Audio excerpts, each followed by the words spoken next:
So, there you go. There's all the changes. And, I mean, you might have noticed I didn't go through quite a bit of the cast. I mean, like a lot of the cast, actually. So, who did we not talk about here? We didn't talk about Cyborg. He didn't get any changes. I think this is very interesting.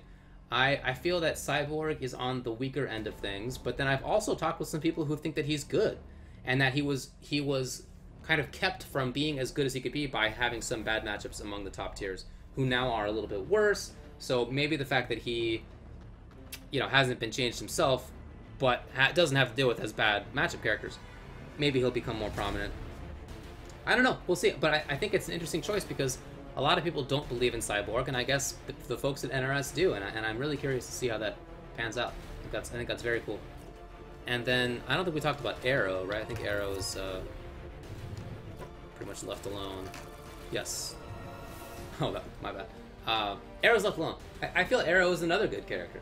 I would not have said that he is top tier, but with the top tier characters a little bit lower, I feel like he has a lot of strengths. I already felt...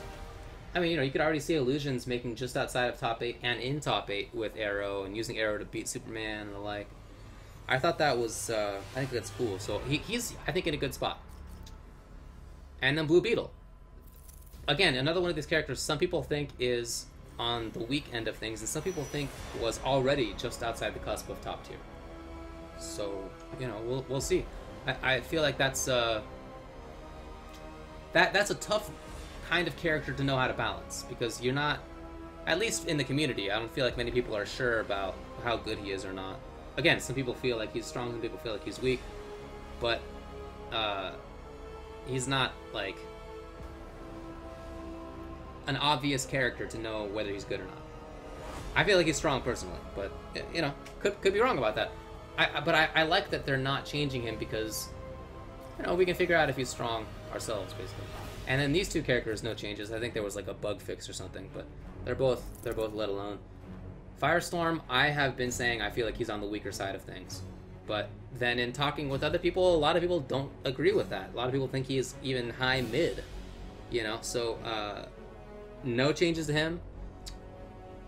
See how that pans out. I don't want to be like pessimistic about it, but I just don't believe in his zoning, and I don't believe in his pressure. I think he has good mobility, but I think he capitalizes on people who make mistakes rather than forcing his own situations. So, like, you know how Black Adam, he doesn't have like great mix-ups, right? He doesn't have like great zoning per se, but he has good counter zoning, and he has the ability to force situations if he has straight cancel, and he has just amazing damage output. Even after the patch, he'll have excellent damage output. So if you make a mistake, it really matters. But if you make a mistake against Firestorm, it's like not as big of a deal. I don't know. We'll see. Green Lantern, though, I do think is a good character. So I'm happy that they didn't change anything to him, because he's in this kind of... I mean, many of the characters we're talking about are in this kind of tier of just below top tier. Or at least that's where I would put them. I would put Lantern there. I would put Arrow there. I would put the other characters we're going to talk about in a bit there. And I don't think that they needed changes, you know? Make the top tiers a little bit worse. Not much, a little bit worse, which they did. Very light changes, no big deals. Well, other than maybe From the Deep. But other than that, not a big deal. So he's going to have an easier time dealing with them. Same with her. She's in this tier for sure. Of characters just outside of the top tier. Doesn't need any changes herself, she's fine. Darkseid, some people thought was top tier already. I would not have him there myself, but certainly he's quite strong and just outside of it. I mean, you know, nobody would say he's worse than just outside of top tier. So he's not changed other than a bug fix, and yeah, we'll see how that pays off. I think that's cool. Joker, I think Joker is a unexpected thing. I personally feel like he's pretty good. I would not have said he's in that tier of like where Darkseid is, where Lantern is, where Harley is, of just outside top tier. I would say he's a little bit lower than that. But I would say the same about Cyborg, and he doesn't have any changes either. And like I said before, with Cyborg, I think it's an interesting idea to not have them changed, because, you know, those characters, I feel Joker in particular, are risky. If you buff him too much, he's going to be just a wild man. and very frustrating to play against, and it's just a big snowball, you know, hard to get around. So I like giving him some more time, and presumably, if we play this game another 6 months, and he doesn't seem like he is any more competitive, then, yeah, presumably they'll make the changes. But I think it's totally fine to let it rock for a little while. And then this guy, yeah, he didn't need anything. I mean, you know, would I have liked a couple of things? Sure, I would have liked them, but nothing that he needed. He's a good character for sure. And there you go. I mean, those are the characters who didn't get anything. This guy, I don't think got anything either. I don't have him yet, as you can see. I have a code. I just haven't been home to play the game until this week, and I've just been playing Abigail. So I haven't actually played Injustice since he came out. Well, after Evo, but I didn't get him before Evo because I didn't want to be distracted.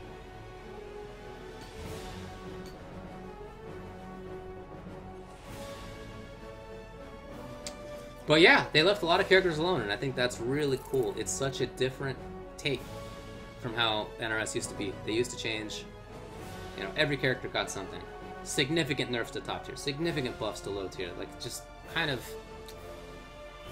throwing stuff at the wall, it seems sometimes. But this is such a well-studied patch, and they waited long enough to have a good idea. You know, think about like if they had changed things after hearing the big uproar over Deadshot in the first week. You know, then you get a nerfed Deadshot, then you get basically a Deathstroke, who then you have to buff again. You know, they didn't do that stuff this time. I think it's great. I think it's super cool. Oh yeah, I really like Abigail, by the way. So yeah, I'm very happy with the patch. Very happy with the patch. Even though, you know, the characters that I play are Scarecrow, who didn't get changed. He's the same guy. But him not having to deal... So here, in my view, here are his problems in terms of matchups. I felt that he lost to Batman. Part of this is because he has trouble getting under battering zoning. Okay? Another part is that he has a lot of great buttons at range, but a lot of slow buttons at range. And so it's not easy for him to prevent Batman from approaching with bats, you know, with mechanical bats. So he kind of holds the mechanical bat mix-ups. But now if he gets hit, then it's not as big of a deal as before, which I think is good. And Batman cannot turn, you know, ranged meter burn battering into pressure in the same way that he could before, because he doesn't get as much of an advantage out of it. I'm cool with that. You know, he didn't need big changes. It's not that big of a deal if Scarecrow ends up still losing slightly. Not that bad. And then, let's see, I also thought that he... I mean, I thought that he maybe slightly lost to Superman. Again, maybe to Aquaman. I'm not even sure about these things. I never felt like they were terrible matchups.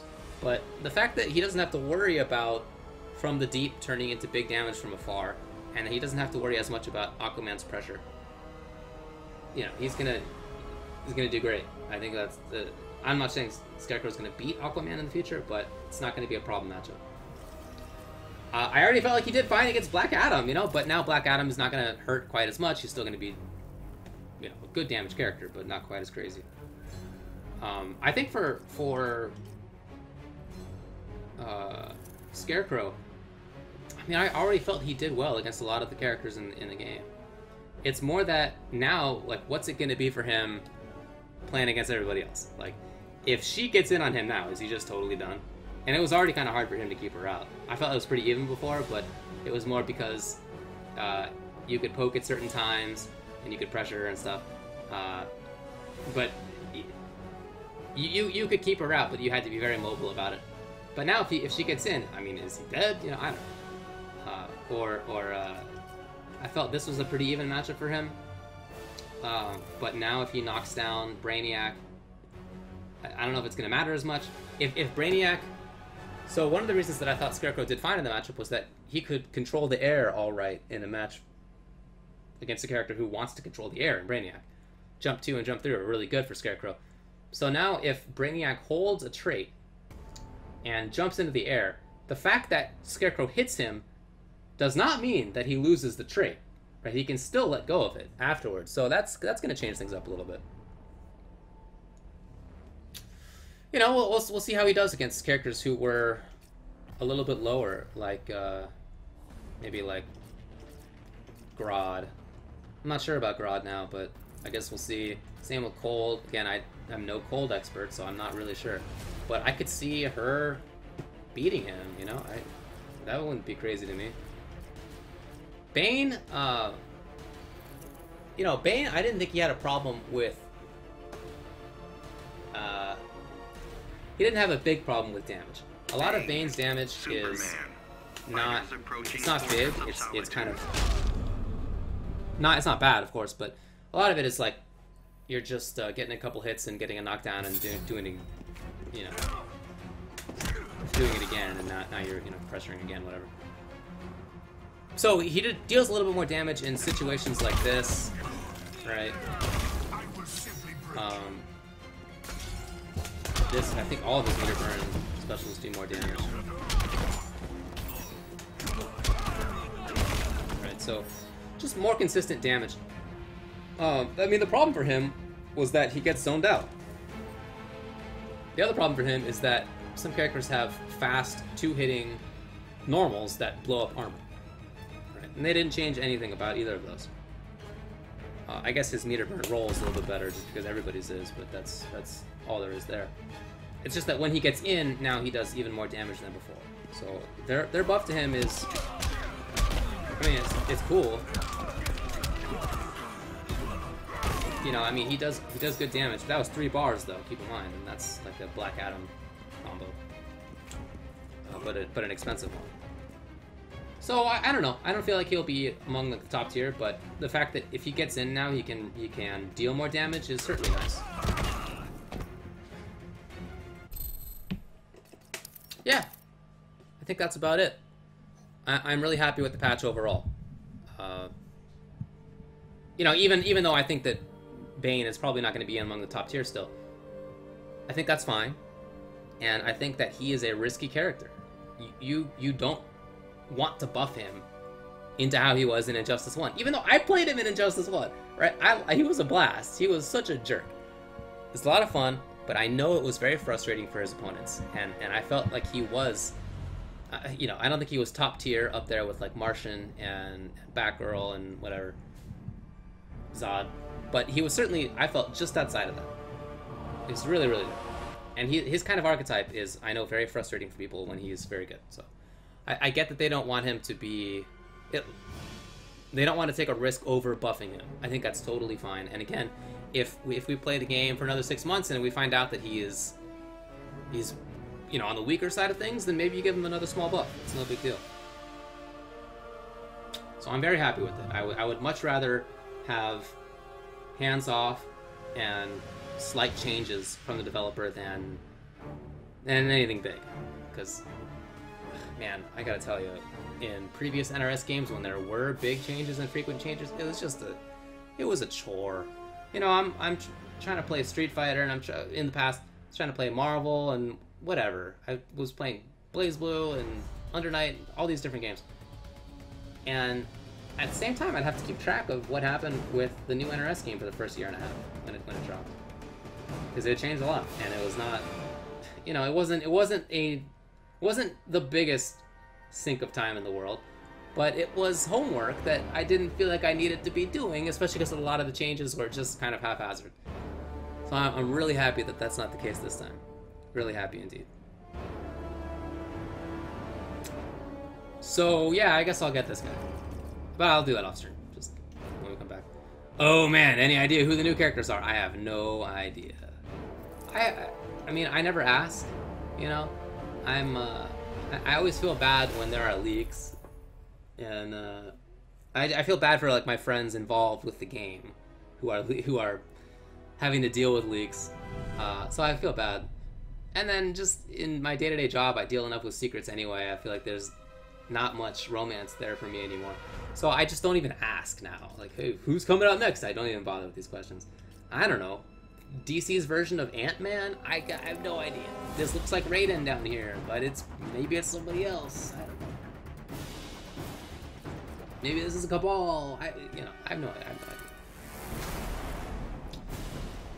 Oh man, yeah, Old Man Rico. I totally agree. The DLC characters have not been crazy on release, which is great. Because they have been in the past. You know, many of the best characters in MKX and in Injustice and in MK9, they were DLC. At least for a period of time. In some cases they were bad. You know, Jason was not good at the start, for example, but in many cases they were super good at the start, and then needed multiple nerfs, or they just didn't get the nerfs, and they ended up being ridiculous anyway.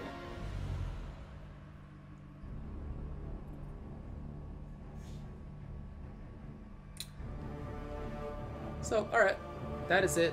I will put this up on YouTube. I'm going to cut it down so that there's not, like, all the time that I spent doing other stuff in between, but thanks a lot for watching. I gotta go do real work, and check it out. I'm gonna put it up on the UltraChen YouTube channel, which is youtube.com/UltraChenTV. I was actually planning to stream earlier today. I was gonna stream analysis of the top 3 for Injustice and Street Fighter at Defend the North. And literally just before I was going to go live doing that, I found out that the patch had come out, so I did this instead. But yeah, that's something I'm going to be trying to do more often. See if that works out. Alright, everybody.